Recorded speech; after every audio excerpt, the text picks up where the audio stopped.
moi c'est Rachel. Moi c'est Marc. On est mariés depuis 27 ans et on est parents de 4 enfants. Nos 3 aînés, les garçons, sont tous les 3 mariés et on a une fille, Naomi, qui a 18 ans. On est aussi grands-parents d'une petite Yael depuis quelques mois maintenant. Elle est née au printemps dernier. Et c'est une joie pour nous de pouvoir vous partager un peu comment nous avons vécu la famille, ce que Dieu dit sur la famille, la joie de vivre la famille. Il y a quelques temps, on a eu l'occasion de partager ensemble à propos de l'importance de passer des temps de culte en famille, de temps en famille, où on parle de Jésus, où on lit la Bible, où on prie ensemble, où on chante, où on fait plein de choses pour grandir dans notre foi ensemble en tant que famille. Et aujourd'hui, on aimerait partager à propos du fait d'encourager nos enfants, de s'encourager, j'ai envie de dire, les uns les autres dans la famille, à prendre du temps personnellement avec Jésus. Pour commencer, on aimerait laisser la place à notre fille Naomi qui a des choses à partager à ce propos. Bonjour, je suis Naomi et j'ai 19 ans et je suis la dernière de la famille, la 4e après 3 gars. Du coup, j'ai 3 grands frères et je suis toujours en vie et j'ai le privilège d'avoir 3 grands frères et c'était vraiment chouette. J'aimerais bien vous parler de pourquoi et comment est-ce que je passe du temps personnel avec Dieu et comment j'ai pu mettre ça en place dans ma vie. Donc, tout a commencé quand j'étais très jeune, toute petite, j'avais 2-3 ans, et même avant ça. Mais tous les soirs, il y avait un de mes parents qui venait pour me lire des histoires dans la Bible, ou me lire des histoires qui parlent de Dieu, de Jésus, de sa vie, de qui il est. Souvent, c'était ma maman. Parce que mon père, il travaillait, il travaillait souvent le soir, et donc c'était ma mère qui venait me lire ces histoires. Mais ça a été déjà une première étape pour simplement m'habituer à passer du temps avec Dieu. Donc on me lisait ma première Bible, c'est juste une Bible avec les histoires qu'on retrouve, avec juste des images, c'est un peu plus illustré, et puis c'est plus facile quand on est plus jeune, qu'on ne sait pas lire, de pouvoir voir les images quand ma mère elle lisait, on parlait des Égyptiens, moi je pouvais visualiser, je voyais l'Égyptien qui était là, et donc ça c'était déjà un début, et aussi des histoires qui parlent des miracles que Jésus il a fait, tout ça, où il y avait aussi... c'est en anglais, mais c'est les Me Too, qui sont des livres, et chaque livre, ça parle d'une histoire en particulier de la vie, d'un personnage dans la Bible. Là, c'est entre autres l'histoire de Jésus, sa naissance, il y a l'histoire de Moïse, toutes des histoires différentes. Et ça, pour moi, c'était déjà, dès mon plus jeune âge, en fait, être simplement baigné dans cette ambiance de passer du temps avec Dieu. Et moi, entre autres, c'était le soir, mais ça peut être n'importe quand dans la journée, le matin, quand il se réveille, pendant le petit déjeuner, ça peut être au milieu de l'après-midi, n'importe quand, juste passer du temps dès le plus jeune âge, juste leur lire des histoires de la Bible et leur parler de qui Dieu est. Ensuite, une habitude qu'on a prise en famille, je sais même pas quand ça a commencé, je me souviens même pas, tellement c'était ancré dans notre famille, mais juste après le repas, souvent c'était après le repas du soir, on se retrouvait tous en famille dans le salon, on s'asseyait et on lisait la Bible, ou on lisait un témoignage d'un missionnaire ou quelqu'un, et on lisait juste cette histoire ensemble, et on passait du temps à prier et à lire la Bible ensemble, et on le fait encore aujourd'hui. Et puis c'est juste, c'est vraiment, c'est un moment fort qu'on passe en famille en fait, parce que oui, on va passer un moment où on va prier ensemble, mais avant ça, on discutait, on rigolait ensemble, on passait des moments fun en fait, c'était juste un moment agréable à passer ensemble. Et puis moi c'est des moments, encore maintenant, j'ai hâte le soir après manger de pouvoir juste s'asseoir ensemble, on discute, et des fois ça part dans un sujet, on commence à parler de différents sujets de la vie de tous les jours. Et par exemple des fois on est parti dans des discussions de comment partager notre foi à l'école, ou par exemple on avait un témoignage parce qu'on avait, par exemple mon père il revenait et il nous a partagé que au travail il avait eu l'occasion de parler avec quelqu'un de sa foi, et du coup on commence à discuter ensemble de comment on peut mettre ça en application dans notre vie de tous les jours. Et donc ça c'est juste des moments fun le soir, et puis après on prie ensemble, on partage si on a des sujets de prière qu'on veut partager, et on prie tous ensemble par rapport à ça. Et ça c'est aussi quelque chose qui m'a appris à prier et lire la Bible et passer du temps en famille.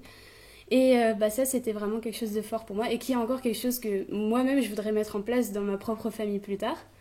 Et autre chose qui m'a beaucoup aidée, c'est, je sais pas si vous connaissez, c'est les explorateurs, pour quand on est plus jeune, ado et tout ça. Plus, bon, je dirais même 8, 12, 15. Et puis après, il y a les rendez-vous pour quand on est un peu plus âgé. Et c'est tous des livres, en fait. C'est des méditations quotidiennes pour tous les jours. Et en fait, on prend... il y a quelque chose à lire, en fait, pour chaque jour. Par exemple, un verset biblique ou quelque chose à lire. Et ensuite, il y a une explication sur ce qu'on a lu ou des questions qu'on peut se poser sur ce qui a été lu. Et donc tout ça, c'est des choses auxquelles mes parents nous ont abonnés quand on était plus jeunes. Et du coup, à travers ça, j'ai appris à passer mon temps personnel avec Dieu. Parce que oui, c'est chouette de passer un temps en famille, mais aussi c'est important de passer du temps personnel avec Dieu, individuellement nous, avec lui. Et donc ça, c'était le début de mes temps personnels, mes cultes personnels avec Dieu. Moi, je le faisais le matin. Première chose quand je me réveillais le matin, et quand je le fais encore. Et quand je lis ma Bible encore, j'ai un petit journal dans lequel j'écris ce qui est ressorti pour moi, un verset qui m'a parlé ou des questions que j'ai. Ça fait longtemps que je commence à le faire, et puis il y a tellement, plein de choses en fait qui sont sorties. Et puis au début c'était court, c'était simple, mais au fur et à mesure quand on commence à passer du temps avec Dieu, ça devient vraiment profond, et il y a vraiment des choses qui ressortent, et Dieu nous parle vraiment. Il nous parle, il te parle, il peut te parler tout le temps et constamment il nous parle. Et donc en l'écrivant, on peut retourner dessus des années plus tard. Donc là, ce carnet-là, c'était spécialement pour mes temps personnels avec Dieu. Mais maintenant, j'ai aussi mon journal dans lequel j'écris un peu journal intime si on veut. Et en même temps, j'écris aussi, je fais aussi mon temps personnel et j'écris tout dedans maintenant, que ce soit les choses personnelles, style journal intime, mais aussi mes cultes personnels avec Dieu. Et dedans, j'écris pas juste, je colle aussi des choses. Parce que j'aime bien le scrapbooking et faire des choses plus créatives aussi avec mes mains. Et donc, dedans, des fois je dessine, des fois j'écris des versets bibliques que je mets en couleur avec une illustration. Et c'est vraiment plus créatif. Ce que j'aime bien faire aussi, j'en ai fait plusieurs, c'est des tableaux avec des citations des versets bibliques qui m'ont parlé. Là, entre autres, c'était une citation de Mark Twain qui dit « Ils ne savaient pas que c'était impossible, alors ils l'ont fait ». Et je l'ai fait en scrapbooking créatif, c'est sur mon mur, et tous les jours je le vois, et ça me rappelle que oui, il n'y a rien d'impossible pour Dieu. Ou j'en ai fait aussi avec des versets bibliques qui m'ont parlé des périodes de ma vie où j'avais besoin de savoir que je suis une créature merveilleuse. Et j'en ai fait un tableau, et tous les matins je le vois, et ça me rappelle aussi que oui, je suis une créature merveilleuse et que c'est Dieu qui m'a créée. Et donc c'est des choses qu'on peut faire quand on aime bien le bricolage, quand on aime bien faire des choses avec ses mains. Ça c'est quelque chose de très pratique, et ça peut être un culte personnel avec Dieu, un temps personnel qu'on passe avec Dieu pendant qu'on le fait. Moi, dans notre cave, j'ai mon petit atelier où je fais du scrapbooking, et là j'ai ma musique, ma louange qui est en route, je chante, et puis je fais ça en même temps, et puis c'est un moment particulier que je passe avec Dieu. Et quelque chose que j'ai commencé très récemment aussi, c'est un tout petit carnet, et dans lequel j'écris juste une liste de prénoms pour qui prier. Et c'est quelque chose qu'on peut tous faire, et c'est important aussi dans nos moments personnels avec Dieu, de remercier Dieu pour qui il est, et aussi de prier pour les gens qui nous entourent, parce qu'il y a une puissance dans la prière. Dieu, il honore quand on passe du temps avec lui, personnellement, individuellement, il honore ça. Et puis même, je me réveille pas tous les matins avec « Ah, j'ai envie de louer Dieu, j'ai envie de passer du temps avec lui ». Non, c'est quelque chose qui se construit continuellement, et puis tout le temps. Mais il faut juste faire l'effort de passer du temps avec Dieu, et ça, Dieu va l'honorer. Même si on voit pas les fruits tout de suite, ça viendra plus tard, et Dieu, il bénit et il honore le fait qu'on fasse l'effort du passer du temps avec lui, parce qu'il sait que c'est pas dans notre nature tout le temps de vouloir, on n'est pas tout le temps constamment en haut de la montagne en train